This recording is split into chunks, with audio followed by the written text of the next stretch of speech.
به زحمت آلای سپاس.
ای نمایندگان جهل سرمایه، ای نمایندگان خروج، ای نمایندگان جمهوری اسلامی، ما اینجا جمع شده ایم با شما ها بگوییم مرگ بر تک تکتون، مرگ بر نیرنگتون، مرگ بر نیرنگتون. شما ها نمایندگان تروری، شما ها نمایندگان جهل سرمایه، خون تک تک ایرانیان، کردها، کورورها، زنان ایرانی، شما در این جور، در این جنایت شریک هستید و ما از شما نمیگذریم. این را خواهید دید. خلاص خلاص ایرانی اسلامی حالی جوز، خلاص خلاص اسلامی دیکتاتوری حالی جوز، خلاص خلاص اسلامی دیکتاتوری حالی جوز. جنگیان آزادی، جنگیان آزادی بر جمهوری اسلامی، مرگ بر جمهوری اسلامی، مرگ بر جمهوری اسلامی. شعار هر روز ما، شعار هر روز ما، شعار هر لحظه ما، شعار هر لحظه ما، مرگ بر جمهوری اسلامی، مرگ بر جمهوری اسلامی. شعار هر روز ما، شعار هر روز ما، شعار هر لحظه ما.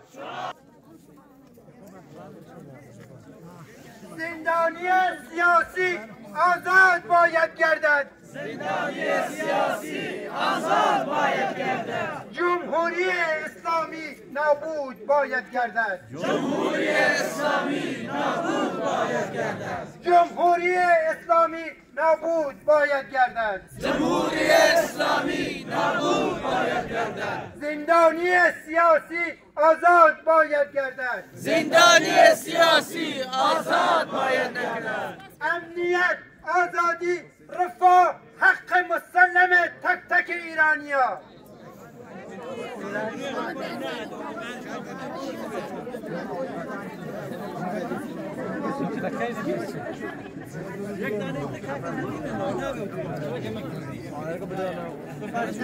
چه فرسه